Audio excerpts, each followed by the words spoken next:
বারুইপুরের কল্যাণপুরে এক পুরনো লাল দরজার বাড়ি আছে।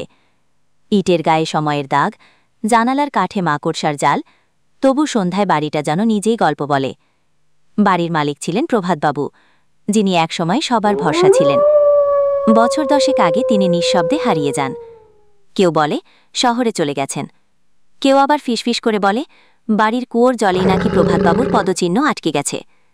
প্রতিদিন গোধূলি নামলে আশপাশের মানুষ হালকা বাতাসের সুর শুনতে পায়। সুরটা ঠিক প্রভাতবাবুর প্রিয় বাঁশির সুর। গ্রামের বাচ্চারা খেলা থামিয়ে দেয়, কুকুরেরা চুপ করে যায়।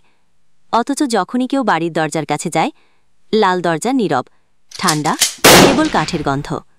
একদিন অরুণী নামের এক তরুণী কলকাতা থেকে আসে, প্রভাতবাবুর নাতি। সে শহুরে মেয়ে, ভূতের গল্পে বিশ্বাস করে না। সে দরজা ঠালে ঠোকে, ধুলো ধূসর ঘরে পায়ের শব্দে মেঝে ওঠে। ঠিক তখনই মৃদু বাঁশির সুর ভেসে আসে, আর এক মুহূর্তের জন্য দেয়ালে ছবিতে প্রভাতবাবুর ম্লান হাসি ঝিলিক দেয়। অরুণী থমকে যায়। ভয় নয়, এক অদ্ভুত শান্তি তাকে ঘিরে ধরে।